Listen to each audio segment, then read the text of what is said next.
మరియమ్మ యోసేపులు యేసుప్రభు వారు పుట్టినప్పుడు 40వ రోజు మందిరానికి వచ్చారు. ఆ మందిరంలో ఆ ముసలోడు ఉన్నాడు. ఓ ముసలాయన గడ్డం ఒకటి వేసుకొని పెద్దది ఉన్నాడు. ఆ ముసలాయన ఈ మరియమ్మ యోసేపులు బాబుని తీసుకొని వస్తూ ఉంటే ఈయన కూడా ఎదురు వణుక్కుంటూ నడుచుకుంటూ వచ్చాడు. చూసి మరియమ్మ ముఖం చూశాడు, ఈ యోసేపు ముఖం చూశాడు. మరియమ్మ ఒళ్ళో ఉన్న బాబుని చూసి, అయ్యా ఆ బాబు నాకే అన్నాడు. అంటే పెద్ద ఆయన కదా, పాస్టర్ గారు లాంటోడు కదా, ఇచ్చేశారు బాబు. ఆయన ఆ బాబుని ఇలా వణుకుతూ పట్టుకొని ఇలా చూశాడు. ఆయన అప్పుడు ఏమన్నాడు తెలుసా? చక్కగా చెప్తాను. చూసి, బాబు నేను చూశాను కదా, హాయిగా ఉందిరా, ఇక నేను చచ్చిపోయినా పర్లేదు. ఇది ఆయన ఫస్ట్ అన్నాడే లైక్, బాబు నేను చూశాను కదా, హాయిగా ఉందిరా, నేను ఇంకప్పుడు చచ్చిపోయినా పర్లే. నువ్వు లోకానికి వెలుగు తెలుసా, నువ్వు ఇశ్రాయేలీయులకి మహిమ, నువ్వు ఎవరు అనుకున్నావు, దేవుని రక్షణ. ఇది ఆయన అన్నటువంటి మాట. దీన్ని పాట అంటారు. ఈ పాటనే ఈరోజు మనం ధ్యానం చేయబోతున్నాం. ఈ భాగాన్ని మనం ధ్యానం చేద్దాం. మీ దగ్గర బైబిల్ ఉంటే లూకాసు వార్త 2వ అధ్యాయం, లూకాసు వార్త 2వ అధ్యాయం. నేను చెప్పినటువంటి ఈ విషయం అంతా 21 నుంచి 35 దాకా ఉంటుంది. అయితే అబ్బో వీడెంత చదువుతాడా, మనం వాయిస్తాడా అనుకోకర్లా. మనం అంత చదవం, అంత వాయించం. అక్కడ ఉన్నదని చెప్పాను నేను. ఇంటికి వెళ్ళిన తర్వాత ఓపుకుంటే చదువుకోండి. ఓకే, నేను కొన్ని భాగాలు చదువుతాను అంతే. 21 నుంచి 24 దాకా 8వ రోజు గురించి 40వ రోజు గురించి వర్ణించారు. నేను 25 నుంచి చదువుతాను. లూకాసు వార్త 2వ అధ్యాయం 25వ వచనం. యెరూషలేమునందు సిమియోనను ఒక మనుష్యుడు ఉండెను. అతడు నీతిమంతుడును భక్తిపరుడునై ఉండి ఇశ్రాయేలీయుల యొక్క ఆదరణ కొరకు కనిపెట్టుకొనివాడు. సిమియోను గురించి ఆల్రెడీ చెప్పేశాను కదా, కాబట్టి ఆ వచనం చదువుతున్నాను. ఇప్పుడు సిమియోను చాలా అద్భుతమైనటువంటి వ్యక్తి. ఎందుకు అద్భుతమైనటువంటి వ్యక్తి అని అంటే, ఆయన యేసేను మొట్టమొదటిసారిగా రక్షకుడు అని ఒక ప్రవచనాత్మకమైనటువంటి ముద్ర వేసినటువంటి వ్యక్తి. అయితే అలాంటి గొప్ప స్థాయికి సిమియోన్ రావడానికి కారణం ఏంటి? సిమియోనికి 4 గుణాలు ఉన్నాయి. మీరు గమనించట్లేదు. 25వ వచనం 4 గుణాలు. యెరూషలేమునందు సిమియోన్ అని ఒక మనుషుడు ఉండెను. అతనికి ఏమున్నాయి? అతను నీతిమంతుడు, భక్తిపరుడు, ఇశ్రాయేలు ఆదరణ కోసం ఎదురు చూసేవాడు. 3వది. 4వది పరిశుద్ధాత్ముడి మీద ఉన్నవాడు. 4 లక్షణాలు. నీతిమంతుడు, భక్తిపరుడు, ఎదురు చూసేవాడు, ఆత్మ కలిగినవాడు. 4 లక్షణాలు. మీరు ఒకసారి అందరూ తొంగి చూడాలి కింద చూడండి. మీ కుర్చీకి ఎన్ని కాళ్ళు అండి? 4. అందుట్లో ఒకటి పీకేస్తే ఏమవుద్ది? అది పరిస్థితి. ఆ 4 ఉండాల్సిందే. ఓ క్రైస్తవుడికి 4 ఉండాల్సిందే. ఈ 4 ఉంటేనే ఆడ స్థిరంగా ఉంటాడు. మనం ఎందుకని అటు ఇటు తచ్చట్లాడుతూ ఉంటే ఈ 4 ఏదో ఒకటి లేదనమాట. అర్థమైందా? అది పరిస్థితి. ఈ 4 ఏంటో మీకు వివరిస్తాను, చూడండి. మొదటిది ఏంటంటే నీతిమంతుడు. క్రైస్తవ బోధల ప్రకారం, బైబిల్ బోధల ప్రకారం నీతిమంతుడు అని ఎవరిని అంటారు? రైచస్ అని ఎవరు అంటారు? రైచస్ అని ఎవరిని అంటారంటే, చెప్పింది చేసేవాడిని నీతిమంతుడు, తెలిసింది చేసేవాడిని నీతిమంతుడు అంటారు. ఇక్కడ ఉన్న వాళ్ళందరికీ మీకు చెప్తున్నాను. మీకు బైబిల్ గురించి కొన్ని విషయాలు తెలుసు. ఎన్ని విషయాలు తెలుసు నేను అడగట్లా, నీకు తెలుసు. తెలిసింది తెలిసినట్లు విధేయత చూపిస్తే నువ్వు నీతిమంతుడివే. తెలియంది చేయలేదు, అమాయకుడివి. తెలిసింది చేశావు, నీతిమంతుడివి. తెలిసింది చేయలేదు, మూర్ఖుడివి. 3 రకాల మనుషులు: నీతిమంతుడు, అమాయకుడు, మూర్ఖుడు. అర్థమైందా? కాబట్టి ఇక్కడ ఉన్నటువంటి మీరు తెలిసిన దాన్ని చేయాలి. తెలిసింది చేయటం అంటే ఏంటో మీకు చెప్తాను. ఇప్పుడు అయ్యగారు నేను ఉన్నాను అనుకుందాం. ఈ అయ్యగారు కొంచెం చిన్నవాడు కదా, ఆయన బైబిల్ భాగం వాడు చదివి ఆయన 2 విషయాలు నేర్చుకున్నాడు. ఆ 2 విషయాలు పాటించేశాడు. అదే భాగాన్ని నేను చదివా, పెద్ద పోటుగాను కదా, నాకు 10 విషయాలు అర్థమైంది. ఆయనకు 2, నాకు 10 అర్థమైంది. నేను 10లో 4 పాటించాను. కొన్ని రోజుల తర్వాత మీ ఇద్దరం ఏసే దగ్గరికి వెళ్ళాం. ఏసైని ఆయన అన్నాడు, అయ్యా నేను ఈ వాక్య భాగం చదివానంటే చూశాడు ఏసే. ఎన్ని విషయాలు అర్థమైనాయి నీకు ఈ వాక్య భాగం? అయ్యా 2 అర్థమైంది. ఎన్ని పాటించావు? అయ్యా 2 పాటించేశాను. సరే కాగితమే. ఆయన కాగితం మీద 100 మార్కులు వేశాడు. ఈ అయ్యగారేమో, సార్ నాకు 100 వేశారు. ఊరిగా నీకు 100 వేశారు, నాకు 1000 వేస్తారులే, నీకు 2 తెలుసు, నాకు 10 తెలుసు. నువ్వు 2 పాటించావు, నేను 4 పాటించావు, నాకు బోల్డ్ వేస్తాను అని నేను వెళ్ళి నుంచున్నాను. బాబు వాక్య భాగం చదివాను. ఎన్ని విషయాలు అర్థం? 10. కొంచెం గట్టిగా అన్నాను, ఎందుకంటే మనోడు కంటే ఎక్కువగా. ఎన్ని విషయాలు పాటించావు? 4. మనోడు 2 కదా, కొంచెం గట్టి. అప్పుడు వేసే కాగితం తీసుకొని ఎన్ని మార్కులు వేస్తాడు తెలుసా? 40. అదేంటి వేసా 40 వేసావు? మరి అంతే, నీకు 10 తెలుసు, ఎన్ని పాటించావు? 4. 10కి 4 అయితే 100కి ఎంత? 40. మనోడు 2 తెలుసు, 2కి 2 పాటించాడు, 100. కాబట్టి విధేయత నీతికి మార్గం కానీ తెలివితేటలు కాదు. ఆ విషయం గుర్తుపెట్టు. విధేయత. సిమియోను నీతిమంతుడు, చెలిసిన దాన్ని తూచా తప్పకుండా పాటించేవాడు. ఆ నీతిని బట్టి వచ్చేదే భక్తి. అసలు నీతి చూపించడానికే కారణమే భక్తి. నువ్వు చెప్పింది నేను చేస్తా. తెలంగాణ భాషలో నీ బాంచ నీ కాలు మొక్తా అంటారు. అంటే అర్థమేంటి తెలుసా? నీ దాసుణ్ణి నువ్వేం చెప్తే నేను అది చేస్తా. అది నీ బాంచ నీ కాలు మొక్తా, అది భక్తి. నువ్వు చెప్పింది నేను చేస్తా, అది నీతి. నీ కాలు మొక్తా, అది భక్తి. భక్తి నీతి కలిసి ఉంటాయి. ఒకటి ఉంటే ఒకటి ఉండదు, జరగదు. 2 ఉండాల్సింది. ఆ 2 ఉంటే 3వది ఉంటుంది. భక్తి నీతి ఉంటే ఆయన ఏం చెప్తే అది జరుగుద్ది అనేటువంటి ఎదురుచూపు, నిరీక్షణ. ఈ మూడు బాగా పనిచేయడానికి కారణం ఏంటంటే, 3వది చూద్దాం. 4వది, పరిశుద్ధాత్మ అతని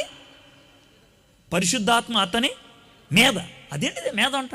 పూనకంలాగా. అయితే మీరు ఒక విషయం గుర్తుపెట్టుకోవాలి. పెంతుకోస్తుకు ముందు, పెంతుకోస్తు అంటే యేసుప్రభువు వారు చనిపోయి తిరిగి లేచి 50వ రోజు పరిశుద్ధాత్ముడు వచ్చాడు చూసారా, పేతురు కాలంలో. అది పెంతుకోస్తు. ఆ పెంతుకోస్తుకి ముందు పరిశుద్ధాత్ముడు పరిచర్య టెంపరీ. అంటే ఉదాహరణకి నన్ను వాడుకుంటున్నాడు అనుకో, అర్థమైందా? అలా వచ్చి పని అయిన తర్వాత తెలిపేవాడు. అది పాత నిబంధన. కానీ కొత్త నిబంధనలు అలా కాదు. పెంతుకోస్తు తర్వాత అలా కాదు. పరిశుద్ధాత్ముడు నాలో లేకపోతే నేను క్రైస్తవునే కాదు. రోమీయులకు రాసిన పత్రిక 8వ అధ్యాయం 9-10 వచనాలు. నా ఆత్మ లేనివాడు నా వాడు కాదు. అయితే ఇక్కడ కూర్చున్న వాళ్ళకి మిమ్మల్ని చెప్తున్నా, బుడగలు ఎగిరిచ్చేశారు, ఇప్పుడు కేక్ పెడితే తినేస్తారు. ఆల్రెడీ అన్నం తినేసారేమో, లేదా మళ్ళీ తింటారేమో. అర్థమైందండి? బాగా చేశారు, అద్భుతం. ఇవన్నీ చేసి యేసుప్రభు లోన్ లేకపోతే ఏం లాభం? అది పరిస్థితి. పరిశుద్ధాత్ముడు లోన లేకపోతే మనం క్రైస్తవులం కాదు. పరిశుద్ధాత్ముడు అంటే ఏంటి తెలుసా? ఈ అయ్యగారు ఇల్లు అద్దెకేస్తున్నారు. సార్ మా ఇల్లు అద్దెకి ఇవ్వబడును అన్నారు. సార్ ఇల్లు ఎంత అద్దె సార్? 10,000 అన్నారు. సార్ ఇల్లు మాకు ఇవ్వండి సార్ అని అంటే, తీసుకోండి సార్ అని అంటారు. సార్ మరి నేను వెళ్తానంటే అప్పుడు ఆయన ఏమంటాడు? సార్ ఏదైనా అడ్వాన్స్ ఇవ్వండి సార్, మీరు వస్తారంటారు. అదే ఆయన అడుగుతారు. అంటే నేను 1000 రూపాయలు ఇస్తాను. దాన్ని ఒక్కొక్కళ్ళు ఒక మాట ఉపయోగిస్తారు.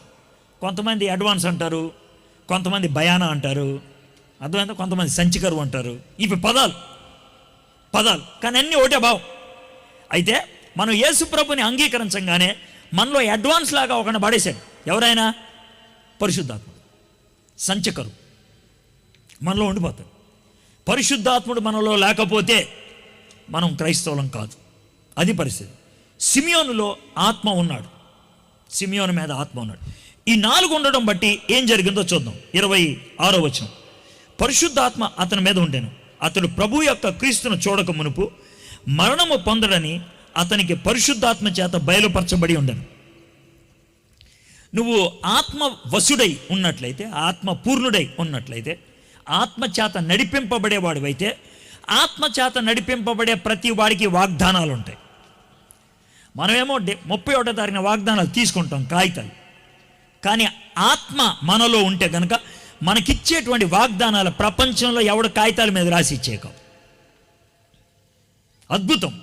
గుర్తుపెట్టుకోండి, ఆత్మ చేత నింపబడిన ప్రతి ఒక్కడికి ఒక వాగ్దానం ఉంటుంది. నా వాగ్దానం ఇది, దేవుడు నాకు ఇచ్చినటువంటి మాట ఇది, దేవుడు నన్ను ఆ విధంగా నడిపిస్తాడు. వాగ్దానం అన్నప్పుడు ధైర్యం ఉంటుంది, వాగ్దానం అన్నప్పుడు నిశ్చింతగా ఉంటాం. సో ఇక్కడ ఏమన్నాడంటే, ప్రభు యొక్క క్రీస్తును చూడక మునుపు నువ్వు మరణం పొందడని అతనికి పరిశుద్ధాత్మ చేత బయలుపరచబడింది. ఆత్మవశుడై అతడు దేవాలయంలోనికి వచ్చాను. అంత ధర్మశాస్త్ర పద్ధతి చొప్పున ఆయన విషయమై జరుగుంచుటకు తల్లిదండ్రులు శిశువైన యేసును దేవాలయంలోని తీసుకొని వచ్చినప్పుడు అతడు తన చేతుల్లో ఆయనను ఎత్తుకొని దేవుణ్ణి స్తుతించి ఇట్లా నేను చేత్తో పట్టుకొని ఏమన్నాడు చూద్దాం. నాదా, ఇప్పుడు నీ మాట చొప్పున సమాధానంతో నీ దాసుని పోనిచ్చుచున్నావు. అన్ని జనులకు నిన్ను బయలుపరచుటకు వెలుగుగాను, నీ ప్రజలైన ఇశ్రాయేలీయులకు మహిమగాను, నీవు సకల ప్రజల ఎదుట సిద్ధపరిచిన నీ రక్షణ నేను కన్నులారా చూచింది. ఇప్పుడు సిమియోను చేతిలో పట్టుకుంది ఎవరినే? కరెక్ట్ జవాబు చెప్పాలి. సిమియోను చేతితో పట్టుకుంది ఎవరినే? ఏదో జవాబు చెప్పండి. యేసుప్రభు కాదన్నాను, మళ్ళీ అదే చెప్తే చిరాకు వస్తుంది. ఓ 40 రోజులు బాబుని, అది మీరు చెప్పాల్సిన పద్ధతి. మనకి రోజులు లెక్క రావు. భారతదేశంలో 2 నెలల్లోకి వచ్చాడా, 3 నెలల్లో పడ్డాడా అని అడుగుతారు.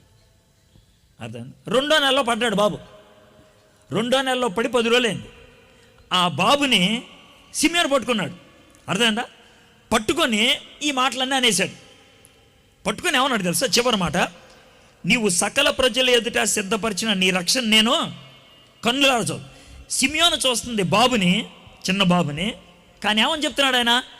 ఈ బాబు ఎవరో తెలుసా? దేవుడు సిద్ధపరిచిన రక్షణ. అయితే విచిత్రం చూడండి.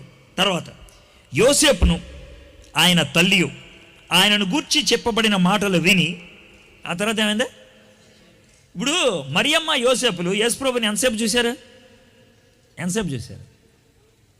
చెప్పండి. 40 రోజులు చూశారు. 40 రోజులు చూశారు వీళ్ళు. మనోడు ఎంతసేపు చూశాడు? 40 సెకండ్లు. ఎవరు? సిమియోను. వీళ్ళు 40 రోజులు చూశారు ఎలగలా. మనోడు 40 సెకండ్లు చూశాడు, టక్కుమనేసాడు. ఈయన ఎవరు తెలుసా? దేవుడు సిద్ధపరిచిన రక్షకుడు. అర్థమైందా? ఎంతసేపు చూసావు అనేది కాదు, పని అయిందా లేదా అనేది. సినిమా డైరెక్ట్ ఉంటుంది కదా, ఎంతసేపు ఉన్నాం అనేది కాదమ్మా, బుల్లెట్ దిగిందా లేదా, అదే విషయం. ఇప్పుడు వాగేసి వెళ్ళిపోతే ఏం లాభం? పని అవ్వాలి. మనోళ్ళు ఇద్దరు 40 రోజులు చూశారు, ఏం అర్థం కాల. కానీ మనోడు 40 సెకండ్లు చూశాడు. ఈయన దేవుని రక్షణ అంటే ఆశ్చర్యపోయాడు. ఇంతకీ యేసు ప్రభు గురించి సిమియోను చెప్పిన మాటలు ఏంటో చూద్దాం ఒకసారి. అంతే, దాంతో నా ప్రసంగం అయిపోద్ది. 1, నాదా ఇప్పుడు నీ మాట చెప్పన, సమాధానంతో నీ దాసుని పోనిచ్చుచున్నావు. మొదటిది. అప్పుడు దాకా సిమియోనికి సమాధానం లేదు, ఎదురుచూపు. వస్తాడు, నేను చూడాలి, అప్పుడే నేను చచ్చిపోతా. ఎప్పుడొస్తాడో అది ఎదురుచూపు. ఎప్పుడైతే యేసయ్య చేతిలోకి వచ్చాడో, అమ్మయ్య చూశాను నేను, సమాధానం. గుర్తుపెట్టుకో, క్రీస్తుని కలిగిన వాళ్ళకి సమాధానం ఉంటుంది. సర్వలోకమునకు సమాధానం, సర్వలోకమునకు సంతోషం. ఇది గొల్లలకి చెప్పినటువంటి మాట. ఇక్కడ సిమియోను అన్నాడంటే ఇప్పుడు నాకు సమాధానం ఉంది. అదేమో వర్తమానం, ఇది అనుభవం. ఇక్కడ కూర్చున్నటువంటి మీకు నేను ఒక ప్రశ్న అడుగుతున్నా. మీ జీవితానికి సమాధానం ఉందా? సమాధానం అంటే బయట ఎంత గందరగోళం ఉన్నా, బయట ఎంత భయంకరమైన పరిస్థితులు ఉన్నా, లోన నిశ్చింతగా ఉంటే దాన్ని సమాధానం అంటాం, దాన్ని ధైర్యం అంటాం. ఒక 3 రోజుల క్రితం జరిగిన విషయం చెప్తాను మీకు. ఓకే, 4 రోజుల క్రితం నేను జీలుగుమల్లి, జంగారెడ్డిగూడెం అవతల ఏజెన్సీలో జీలుగుమల్లిలో వాక్యం చెప్పడానికి వెళ్తున్నాను. అర్థమైందా? ఇంటి దగ్గర నుంచి మీటింగ్కి వెళ్ళటానికి ఒక అరగంట పట్టుద్ది. జస్ట్ మీటింగ్ కానీ వెళ్తున్నాను. నాకు ఫోన్ వచ్చింది మా పెద్దమ్మాయి దగ్గర నుంచి. ఏమని వచ్చింది? పాపా హాస్పిటల్కి వెళ్తున్నాను, నేను మా చెల్లి, వాళ్ళ చెల్లి పేరు షైని, చిన్న కూతురు. పాపా నేను షైని హాస్పిటల్కి వెళ్తున్నాం పాపాను. హాస్పిటల్కి వెళ్తున్నాం అంటే ఎవరికైనా వచ్చేది ఏంటి ప్రశ్న. ఏమైందమ్మా అని అన్న. పాపా షైనీకి అస్సలు బాగాలేదు, కడుపు నొప్పి వస్తుంది, బాగా ఏడుస్తుంది, హాస్పిటల్ తీసుకెళ్తున్నాను. ఇప్పుడు నా టెన్షన్ ఏంటంటే వాళ్ళ అమ్మ లేదు, ఆమె కాకినాడలో వాక్యం చెప్తుంది, నేనేమో జీలుగుమల్లిలో వాక్యం చెప్తున్నాను. ఈ 2 పిల్లలు ఉన్నారు. రాత్రి 8:30కి 9ంటికి నేను హాస్పిటల్కి వెళ్తున్నాను చెల్లిని తీసుకొని. నాకు ఎలాంటి టెన్షన్ ఉంటుంది? అమ్మ సరే అమ్మ వెళ్ళు, నేను డాక్టర్ గారితో చెప్తానని. వీళ్ళు ఏ హాస్పిటల్కి వెళ్తున్నారో ఆ డాక్టర్ ఫోన్ చేశాను, నా బాగా మిత్రుడు స్పర్జన్ అని. తమ్ముడు ఏంటన్నా అంటే ఇలాగైంది పరిస్థితి, నేను లేవు అక్కలేము, పిల్లలు వస్తున్నారంటే. ఏం టెన్షన్ పడకన్నా, మీరు చూడండి అన్నాను. నేను చిన్న ప్రార్థన చేసుకున్నా, ప్రభా నేను వాక్యం చెప్పడానికి వెళ్తున్నా, ఇప్పుడు దీని గురించి ఆలోచిస్తే నేను వాక్యం చెప్పలేను, నేను వెళ్తున్నా. వాక్యం చెప్పడానికి అలా స్టేజ్ ఎక్కబోతున్నప్పుడు ఫోటో పంపించింది నా పెద్ద కూతురు. ఏంటి? నా చిన్న కూతురికి సెలైన్ ఎక్కిస్తూ, అర్థమైందా, మంచం మీద ఇలా పడుకోనుంది. ఆ ఫోటో చూసి నేను స్టేజ్ మీదకి వెళ్ళి వాక్యం చెప్పాలి. చెప్పేశా. టెన్షన్ ఏం లేదు, చెప్పేశా. అది చెప్పేటప్పుడు చెప్పా, ఇది పరిస్థితి అని. సమాధానం అంటే బయట అన్నీ బాగుంటాం కాదు, సమాధానం అంటే లోన బాగుండాలి. అన్నీ బాగుంటే సమాధానం ఉంటే పెద్ద గొప్పే ఉందా?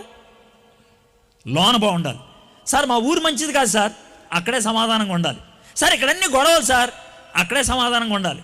ఇక్కడ అన్ని తొందరలు సార్, అక్కడే సమాధానం బయట పరిస్థితులు ఎంత విషమంగా ఉంటే లోన అంత బాగుంటుంది. షడ్రక్ మెషక్ అబేద్నెగో అగ్నిగుండంలోకి సమాధానంతో వెళ్ళారు, టెన్షన్తో వెళ్ళలేదు. దానియేలు సింహాసనంలోకి సమాధానంతో వెళ్ళాడు, టెన్షన్తో వెళ్ళలేదు. పౌలు శీలలో జైల్లో సమాధానంతో దేవుని స్తుతించారు, టెన్షన్ పడలేదు. ఈ రాత్రి నేను అడుగుతున్నాను, do you have that peace? నీకు ఆ సమాధానం ఉందా? Christ brings peace. క్రీస్తు సమాధానం తెచ్చేవాడు.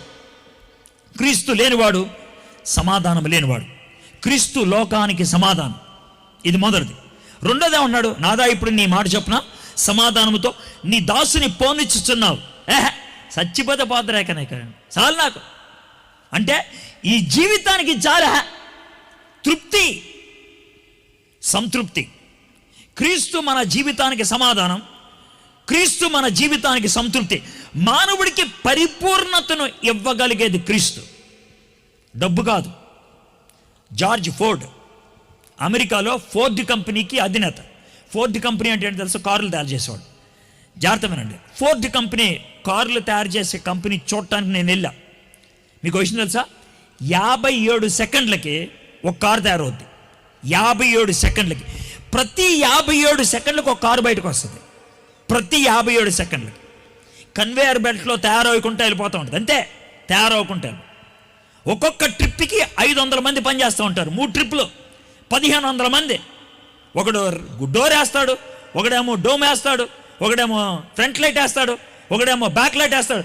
ఆ బెల్ట్ అలా వెళ్ళిపోతూ ఉంటుంది. అంతే, అవుతున్నా కొద్దిగా టపా టపా టపా పెట్టుకుంటూ వెళ్ళిపోతారు. అంతే, 57 సెకండ్ల కారు ఒకటి వచ్చేస్తుంది బయటికి. ప్రతి 57 సెకండ్. అంత ధనికుడు జార్జ్ ఫోర్డ్. అయితే జార్జ్ ఫోర్డ్ ఏమన్నాడు తెలుసా? నాకు ఇంత పెద్ద కంపెనీకి ఓనర్ అయిన తర్వాత కొదువైంది ఒకటే అన్నాడు. ఏంటి తెలుసా? సంతృప్తి. మెకానిక్గా ఉన్నప్పుడు బాగా తృప్తిగా ఉండేది. నాకు జీతం వచ్చింది, అమ్మాయి నా జీతం వచ్చిందిరా, ఈరోజు నా టార్గెట్ రీచ్ అయింది, అమ్మాయ. మెకానిక్కి టార్గెట్ ఉంటుంది, మెకానిక్కి జీతం ఉంటుంది. ఓనర్కి టార్గెట్ ఉంటుందా? ఉండదు. ఓనర్కి జీతం ఉంటుందా? ఉండదు. ఎంత సంపాదించినా, ఎంత సాధించినా తృప్తి ఉండదు. అడుక్కునేవాడికి బిర్యానీ ప్యాకెట్ ఇస్తే సంతృప్తిగా ఉంటుంది. నిన్న రాత్రి కాకినాడలో మా క్రిస్మస్ జరిగింది. ఏది నపుంసకల్ క్రిస్మస్ అయిన తర్వాత కొంచెం ప్యాకెట్లు మిగిలిన బిర్యానీ ప్యాకెట్. నపుంసక విశ్వాసులు ఉంటారే, వాళ్ళు మేము కలిసి కాకినాడ వీధుల్లోకి వెళ్ళి కొంతమందికి భోజనం ఇచ్చాం. అడుక్కునే వాళ్ళు ఉంటారు కదా, వాళ్ళకి ఇచ్చి వాళ్ళు ఆ బిర్యానీ తింటున్న విధానం చూస్తే ఎంత ముచ్చటేసిందో తెలుసా? ఇంత ముద్దలో అలా పెట్టేసుకొని తినేసేస్తారు. అంటే వాళ్ళలో ఆతృత. అది తింటూ కొంచెం నీళ్ళు ఇస్తారా అని అన్నారు. నీళ్ళు ఇస్తే ఓ ప్యాకెట్ అంతా తినేసి మన తెంచి అలా పడుకుంటే నాకేమనిపించింది తెలుసా? వీడి జీవితానికి తృప్తి అంటే ఏంటో తెలుసు. వీడికి లేనిది అన్నం పెడితే తృప్తి. వీడికి లేనిది బట్టలు దుప్పడిస్తే తృప్తి. నీకు అన్నీ ఉన్నాయి, ఏమింటే తృప్తి? నీకు 1,00,000 రూపాయల, 10 లక్షల, 1 కోటి, 10 కోట్ల? మన బతికి అంత దుర్మార్గమే తెలుసా? నీకేం కావాలరా అది తెలిస్తే బాగానే ఉండు. నాకేం కావాలో నాకే తెలీదు. నా బ్రతుక్కు తృప్తి అంటే నాకు తెలీదు. అయితే ఇక్కడ సిమియోను ఉన్నాడు తెలుసా? ఎప్పుడైతే క్రీస్తు నా చేతిలోకి వచ్చాడో సంతృప్తి, సమాధానం, సంతృప్తి. ఇంకా మూడోది, అన్యజనులకు నిన్ను బయలుపరచుటకు వెలుగుగాను, నీ ప్రజలైన ఇశ్రాయేలీలకు మహిమగాను. వెలుగుకి మహిమకి తేడా అంటే చెప్తాను. వెలుగు చీకట్లో దారి చూపించేది, మహిమ స్టేజ్ మీద ఉన్న వాళ్ళ మీద ఫోకస్ చేసేది. బయట ఉన్న వాళ్ళకి దారి చూపిస్తాడు, అన్యజనులకు వెలుగు. లోనున్న వాడిని అందలం ఎక్కిస్తాడు, లోనున్న వాళ్ళకి మహిమ. సూపర్ అండి అసలు యేసయ్య. బయట ఉంటే దారి చూపిస్తాడు, లోనుంటే స్టేజ్ ఎక్కిస్తాడు. అందుకే ఈ మాట అన్నాడు, నీవు అన్యజనులకు నిన్ను బయలుపరచుటకు వెలుగుగాను, నీ ప్రజలైన ఇశ్రాయేలీలకు మహిమగాను. నీవు సకల ప్రజల ఎదుట సిద్ధపరిచిన నీ రక్షణ నేను కన్నులారా చూశాను. యేసయ్య ఎవరికి రక్షకుడు? యూదులకా? యేసయ్య ఎవరికి రక్షకుడు? మధ్య ఆసియాలో ఉన్న వాళ్ళకా? చాలామంది యేసయ్య లోకరక్షకుడా, యేసయ్య యూదులొక్కడి కోసం వచ్చాడు అంట కదా అని సుత్తి మాట్లాడిన అంటారు. ఇది చూపించాలి. సకల ప్రజలకు ఆయన పుట్టిన 40వ రోజు ఇచ్చిన డైలాగ్ ఇది. సకల ప్రజలకు పరిశుద్ధాత్ముని చేత ప్రేరేపించబడి చెప్పిన మాటలు. He's the salvation to the whole world. ఇప్పటికి ఎన్ని డైలాగులు వచ్చినాయి? 1, లోకానికి సమాధానం. 2, లోకానికి సంతృప్తి. 3, బయట ఉన్న వాళ్ళకి వెలుగు. 4, లోనున్న వాడికి మహిమ. 5, లోకానికి రక్షణ. ఇంకేమన్నాడు? యోసేపును ఆయన తల్లియు ఆయనను గూర్చి చెప్పబడిన మాటలు విని ఆశ్చర్యపడి సిమ్యోను వారిని పడి సిమ్యోను వారిని ఏం చేశాడు? మీకు అది అర్థమైందా? ఇప్పుడు చిన్న మాట, దీవించినోడు గొప్పోడా, దీవించబడినోడు గొప్పోడా? చెప్పండి నాకు. ఇప్పుడు యేసుప్రభుని కన్నది ఎవరు? మరియమ్మని దీవించింది ఎవరు? ఓ ముసలోడు. అంటే ఎవడు గొప్పోడా? మరియమ్మ ముసలోడా? మనకు అర్థమయ్యే భాషలో చెప్పండి. ముసలోడా మరియమ్మ? ముసలోడే. గుర్తుపెట్టుకోండి. అర్థమైందా? నీ దగ్గర ఏముంది అనేది కాదు, నీకు వాక్యానికి విధేయత ఉందా లేదా అనేది నీ స్థాయిని పెంచేది. అది గుర్తుపెట్టుకోండి. నేను దేవాలయంలో ఎక్కువసేపు ఉండడం తెలుసా, మేము చాలా పెద్ద దగ్గర వాళ్ళని తెలుసా, అవన్నీ మాకు అవసరం లేదా. ఆత్మ ప్రేరణ ఉంటే నువ్వు పెద్దోడివి. సిమియోను పెద్దోడు ఇక్కడ, మరియమ్మ యోసేపులు చిన్నోళ్ళు. అన్ని విధాల్లో ఆయన దీవించాడు. నాకు చాలా అద్భుతంగా అనిపించింది. దీవించి ఏమన్నాడు తెలుసా? ఇదిగో అనేక హృదయ ఆలోచనలు బయలుపడినట్లు ఇశ్రాయేలీల్లో అనేకులు పడుటకును తిరిగి లేచుటకును వివాదాస్పదమైన గుర్తుగా ఈయన నియమింపబడి ఉన్నాడు. యేసయ్య వివాదం అంట. అదేంటి సార్ వివాదం అంటే? యేసయ్యకున్న గొప్ప లక్షణం ఏంటి తెలుసా? గర్వంగా అన్నవాడిని తొక్కిపడేస్తాడు, అన్నవాడిని పైకి లేపేస్తాడు. అది వివాదం. పెద్దోళ్ళు నెబుకద్నెజర్ ఈ మందిరాన్ని అంతా నేను కట్టి అన్నాడు. తర్వాత రోజు జంతువు అయిపోయి కూర్చున్నాడు. అయ్యా నీ పాదాలు పట్టుకున్నా నీ బాంచను అన్నాడు, అని పైకి లేపేశాడు. దేవుడికి ఉన్నటువంటి గొప్ప లక్షణం, నువ్వు ఆయన దగ్గర ఒదిగితే ఆయన పైకి లేపుతాడు, నువ్వు ఆయన ముందు కనుక అదిరితే లేపేస్తాడు. అది వివాదాస్పదం. వివాదాస్పదం అనేది ఇంకో మాట చెప్తాను. నేను యేసయ్య గురించి చెప్తున్నాను కదా, యేసయ్య గురించి చెప్పినప్పుడు నేను కరెక్ట్గా యేసయ్య గురించి చెప్తే ఈ రెండిట్లో ఏదో ఒకటి జరగాలి. ఏంటి తెలుసా? మంచిది మొదటిది, రెండోది అంత మంచిది కాదు, కానీ పని జరిగింది అనొచ్చు. నేను యేసయ్య గురించి కరెక్ట్గా మీకు వాక్యం చెప్తే ఎవరికైనా సరే వాక్యం విన్నప్పుడు లోన కలకలం కలిగి నీ మీద నీకు కోపం రావాలి, నీ మీద నీకు. ఇది మొదటిది. ఇది కలిగిందనుకో సూపర్. ఒకవేళ అది కలగలేదనుకో రెండోది కలగొచ్చు. ఈడవిడే దుర్మార్గుడు ఇలా మాడుతున్నాడు, ఈడు అసలు క్రైస్తవుడైనా తొక్క అంటాడు, తోలు అంటాడు, ఈడేం విశ్వాసయా అని మీలో చాలామంది అనుకుంటారు, నాకు తెలుసు. అర్థమైందా? పోనీ అదన్నా జరగని అండి. అయితే నా మీదన్నా కోపం రావాలి, లేకపోతే నీ మీదన్నా నీ కోపం రావాలి. ఎవడి మీద కోపం రాకుండా ఎవడి వాక్యం బాగుందండి అంటే ఏం లాభం? అర్థమైంది? నేను చదువుకునేప్పుడు మెడికల్ స్టోర్స్లో పనిచేసేవాడిని, మందుల షాప్లో 2-3 గంటలు పనిచేసేవాడిని డబ్బులకి. పనిచేస్తే మెడికల్ షాప్లో ఒక మందు అడిగేవాళ్ళు. అది చాలా విచిత్రమైంది. ఆ మందు అడిగితే వాళ్ళకి ఏమి ఇవ్వాలో బుర్రకప్పుకోవాలన్నమాట. ఏంటి చెప్తాను, చాలా సులభమైంది. అయ్యా విరోచనాలు బెల్లయ్య అనేవాళ్ళు. వాళ్ళు అడిగేది సింపుల్, విరోచనాలు బెల్లయ్య అంటే ఇప్పుడు మనకు వచ్చే ప్రశ్న ఏంటంటే, ఇది విరోచనం అవ్వాలా, అయ్యేది ఆగాల? రెండాటికి ఒకటే ప్రశ్న. ఇప్పుడు మీకు అర్థమైందా? విరోచనాలు బెల్లయ్య అని అంటాడు అంటే అవ్వాలా ఆగాల? అయ్యేవాడికి మళ్ళీ వేసామనుకో వాడు అవుట్. ఇప్పుడు మీకు అర్థమైంది కదా. అందుకే ఆయన అడగాల, బాబు నీకేం కావాలి అంటే, అయ్యా నా అదే విరోచన, అదే బాబు అవుతుందా అవ్వట్లేదా? అయ్యా 2 రోజుల నుంచి అవ్వట్లేదయ్యా. రైట్, అవ్వట్లేదు. ఇప్పుడు నీకు అర్థమైంది. ఇప్పుడు 2 రోజుల నుంచి అవ్వట్లేదు అన్న వాడికి విరోచనాలు బెల్ల ఇచ్చాం. అర్థమైందా? తర్వాత రోజు కనబడుతున్నారు, ఎరా అయ్యిందా? ఇప్పుడు మీకు అర్థమైందా? ఇప్పుడు బెల్ల వేసుకుంటే పని అవ్వాలా? అవ్వలేదనుకో ఏం లాభం? ఇప్పుడు ఓ చిన్న బెల్లకే ఏదో పని ఉంటే ఎంత పెద్ద లోకరక్షకుడు లోనికి వెళ్తే ఏదో ఒకటి అవ్వాలా లేదా? ఏం అవ్వలేదు సార్ అంటే ఏమనాలి నిన్ను? సార్ మీరు బెల్ల ఇచ్చారు ఏం అవ్వలేదంటే నా బెల్ల తేడా ఉందని అర్థం. అది యేసయ్య గొప్ప బెల్ల, ప్రపంచాన్ని కుదిపే బెల్ల. అందుకే ఆయన వివాదాస్పదం. ప్రపంచానికి నీతి ఆయనే. ప్రపంచానికి న్యాయం ఆయనే. వివాదాస్పదం. ఆయన న్యాయం చాలా వివాదాస్పదంగా ఉంటుంది. చివరిది 35వ వచనం. మరియు నీ హృదయంలోనికి ఒక ఖడ్గము దూసుకొని పోవునని ఆయన తల్లి అయిన మరియతో చెప్పాను. ఈ మాట ఎందుకు చెప్పాడు తెలుసా? 40వ రోజు నుంచి, అర్థమైందా, మరియమ్మలో ఒక విధమైన కొత్తలు. అసలు చెప్పాలంటే గొర్రెల కాపరులు వచ్చినప్పుడే స్టార్ట్ అయింది. ఆమె గుండెలో దాచుకోవడం మొదలుపెట్టింది. వీళ్ళు వచ్చి గొర్రెలు రావటం ఏంటి, మేము పిలవకుండా వెళ్ళి రావటం ఏంటి, వాళ్ళు పాటలు పాడుకుంటూ వెళ్ళటం ఏంటి, అప్పుడే కొంచెం స్టార్ట్ అయింది. 40వ రోజున సిమియోని మాట అనేటప్పటికి ఈయన లోకం కోసం సిద్ధపడిన రక్షకుడు. ఆ మాట చెప్పటికి లోనకి ఉండిపోయింది. ఎవరికి చెప్పుకోలేదు, ఎవరితో పంచుకోలేదు, కానీ లోన మాత్రం అలా ఉంచుకుంది. చివరికి ఆమె పరిస్థితి ఏంటి తెలుసా? యేసు ప్రభుని సిలువెక్కించి ఖడ్గం పొడుస్తూ ఉంటే కిందుండి, అయ్యా నీకంటే ముందు నాకు పొడుచుకుందయ్యా, అదే నీకంటే ముందు నాకు పొడుచుకుంది. అందుకే అనుకుంటా ఏసే కింద కొంగి, అమ్మా యోహాన్ చూసుకుంటాడు, బాబు యోహాను అమ్మని చూసుకోరా, చూసుకో. అది లోన్ దాచుకుంది.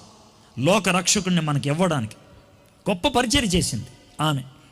యేసయ్య ఆ విధంగా మనకి రక్షకుడే. యేసయ్య మనకు రక్షకుడు అంటే ఏంటో ఓ చిన్న సన్నివేశం చెప్పి నేను ముగిచ్చేస్తాను. క్రిస్మస్ సందర్భంగా ఇది ఉంటే బాగుంటుందని. 1987 డిసెంబర్ 22వ తారీఖున జరిగిన విషయం జరిగింది. అప్పట్లో టీవీ ఇంకా ప్రాబల్యంలోకి రాలేదు. ఏదైనా ప్రపంచవ్యాప్తంగా వర్తమానం అందించాలంటే రేడియోనే. అప్పట్లో ప్రపంచ ప్రఖ్యాతిగాంచిన సువార్థకుడు ఉండేవాడు, మొన్న మధ్యన చనిపోయాడు, బిల్లీ గ్రామ్. ఆయన ఈ 1987 సంవత్సరం డిసెంబర్ 22వ తారీఖున ప్రపంచమంతా కూడా ఒకసారి సువార్త వినబడాలి అని అనుకున్నాడు. అంత భూభాగం, ప్రతి భూభాగం మీద మాటలు వినబడాలి. అందుకేం చేశాడంటే 183 రేడియో స్టేషన్స్ లింక్ తీసుకున్నాడు. 183, 10 నిమిషాలే, 2 నిమిషాలు పరిచయం, 7 నిమిషాలు వాక్యం, 1 నిమిషాలు ప్రార్థన. ఆ రోజు చెప్పారు. భారతదేశంలో దూరదర్శన్కి లింక్ ఇచ్చారు. భారతదేశ కాలమానం ప్రకారం 7:35కి స్టార్ట్ అయింది, 7:45కి అయిపోయింది. నేను విన్నాను ఆ వర్తమానం. 3 మాటల్లో వర్తమానం చెప్పాడు. Cradle, cross, crown. క్రేడిల్ అంటే ఉయ్యల, క్రాస్ అంటే సిలువ, క్రౌన్ అంటే కిరీటం. యేసయ్య పుట్టుక, యేసయ్య మరణం, యేసయ్య పునరుద్ధానం, తిరిగి రెండో రాకడ, అన్ని విషయాలు 7 నిమిషాల్లో చెప్పేశాడు. అయ్యా టకటకటక చెప్పుకుంటూ వెళ్ళిపోయాడు. అద్భుతంగా బిల్లీ గ్రామ్ గారు. వింటే ఎంత వినసొంపుగా ఉందో, బాగుంది, అయిపోయింది, చాలా పరవశించాం. 250 కోట్ల మంది, 250 కోట్ల మంది ఆ రోజు వర్తమానం విన్నారు. 250 crores ఒకేసారి ప్రపంచమంతా వర్తమానం అయిపోయింది. 3 రోజుల తర్వాత కొంత కొత్త విషయాలు రావడం మొదలుపెట్టాయి. అది గొప్ప ఆలోచన కలిగించింది. ఆ వర్తమానం అందించడానికి మొత్తం 11 మంది రేడియో స్టేషన్కి వెళ్ళారంట. 11. ఈ 11 మంది రేడియో స్టేషన్లోకి వెళ్ళకముందు చేతులు పట్టుకొని ప్రార్థన చేసి లోనికి వెళ్ళారు. పని ముగించుకొని బయటకు వచ్చారు. మళ్ళీ అదే ప్లేస్లో చేతులు పట్టుకొని స్తుతులు చెల్లించి వెళ్ళాలి. అయితే 10 మంది వచ్చారు, ఒకడు రాల.